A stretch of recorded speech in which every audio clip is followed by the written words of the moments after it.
Hi friends, நீங்களாம் நல்லா இருக்கீங்க நம்புறேன். 12வது நாளாக இந்த போருங்கிறது வந்து பார்த்தீங்கன்னா நடந்துட்டு தான் இருக்குது. இன்றைக்கி வந்து பார்த்தீங்கன்னா ஈரான் வந்து ஸ்ட்ரெய்ட் ஆஃப் ஹார்மோஸ் பகுதியை கடக்க முயற்சி பண்ண 3 கப்பல் மேலே வந்து பார்த்தீங்கன்னா அட்டாக் பண்ணியிருக்காங்க. அதில் ஒரு கப்பல் வந்து பார்த்தீங்கன்னா தாய்லாண்டை சேர்ந்த கப்பல், அது இந்தியாவில் இருக்கக்கூடிய குஜராத்துக்கு வரக்கூடிய கப்பல் மேலேயும் தாக்குதல்ங்கிறது வந்து நடந்திருக்கு.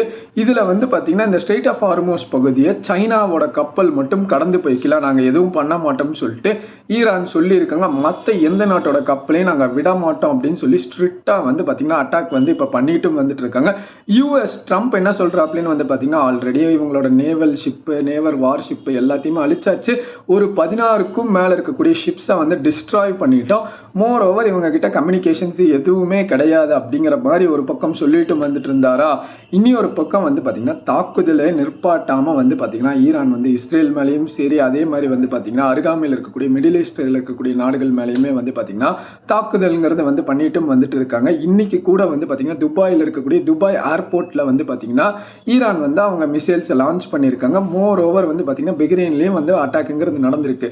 சவுதியோட அராம்கோ என்ன சொல்கிறாங்கன்னு வந்து பார்த்தீங்கன்னா இந்த ஆயில் பிளான்டேஷன்ஸில் வந்து பார்த்தீங்கன்னா ப்ரொடக்ஷனும் வராதனால வந்து பார்த்தீங்கன்னா ஸ்டாப் பண்ணி வச்சிருக்கிறதுனால ஒரு பெரிய அழிவே வந்து நடக்க போகுது பொருளாதாரத்தில். மோர் ஓவர் வந்து பார்த்தீங்கன்னா அவங்க ப்ரொடக்ஷனையும் ஸ்டாப் பண்ணிட்டாங்க.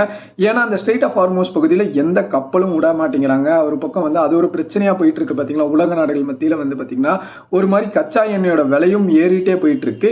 இனி ஒரு சைடில் இவங்களோட அறிக்கையும் வந்திருக்கு. ரொம்ப முக்கியமாக வந்து பார்த்தீங்கன்னா அடுத்த டார்கெட்டாக வந்து பார்த்தீங்கன்னா ஈரான் வந்து பார்த்தீங்கன்னா ஃபர்ஸ்டே வந்து பார்த்தீங்கன்னா ஆயில் பிளான்ட்டு, அதுக்கப்புறம் வந்து பார்த்தீங்கன்னா டீசலினேஷன் வாட்டர்ஸ் இருக்கும் பார்த்தீங்களா, அந்த இடத்தையும் தாக்குதல் பண்ணியிருந்தாங்க.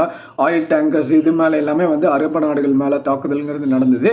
இப்போ அடுத்ததாக வந்து பார்த்தீங்கன்னா இன்ஃப்ராஸ்ட்ரக்சர் அருகாமையில் இருக்கக்கூடிய நாடுகள் இருக்கக்கூடிய அமெரிக்காவோட கம்பெனிஸாக இருக்கட்டும், பேங்க்ஸாக இருக்கட்டும், இது மேலேயும் வந்து தாக்குதல்ங்கிறது நடக்கிறதுக்கான அதிகமான வாய்ப்புகள் இருந்துட்டு இருக்கு. நெக்ஸ்ட் டார்கெட்டாக வந்து பார்த்தீங்கன்னா ஈரான் வந்து பார்த்தீங்கன்னா இப்போ கூகுள், மைக்ரோசாஃப்ட், ஐபிஎம் இந்த மாதிரியான பெரிய நிறுவனங்கள் வந்து பார்த்தீங்கன்னா மிடில் ஈஸ்டில் இருப்பாங்கல்ல, அந்த நிறுவனங்களோட இன்ஃப்ராஸ்ட்ரக்சர் மேலேயும் தாக்கிறதுக்கான வாய்ப்புகள் அதிகமாக இருந்துட்டு இருக்குங்கிற மாதிரி தான் நியூஸ் சோர்சஸ் சொல்லுது.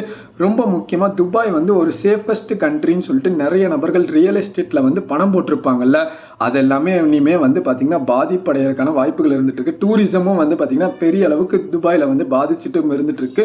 ரொம்ப முக்கியமாக வந்து பார்த்தீங்கன்னா இஸ்ரேல்லேருந்து 13 நபர்கள் தான் கொல்லப்பட்டிருக்காங்கிற ரிப்போர்ட்ஸ் கொடுத்துருக்காங்க.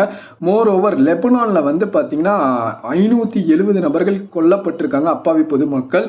7 லட்சத்துக்கும் மேற்பட்டவங்க வந்து பார்த்தீங்கன்னா ஒரு இடத்துலேருந்து இன்னொரு இடத்துக்கு மாறி இருக்காங்க. ஏன்னா இஸ்ரேல் வந்து உள்ள அட்டாக் பண்ணிருக்காங்க. ஈரானில் வந்து பார்த்தீங்கன்னா 1125 நபர்கள் வந்து இன்ன வரைக்குமே வந்து இந்த போர்னால கொல்லப்பட்ட நபர்களாக இருந்துட்டு இருக்காங்க. யூஎஸ் அடுத்த கட்டமாக வந்து நெக்ஸ்ட் லெவலில் நாங்கள் அட்டாக் பண்ணுவோம் அப்படிங்கிற மாதிரி மென்ஷன் பண்ணியிருக்காங்க.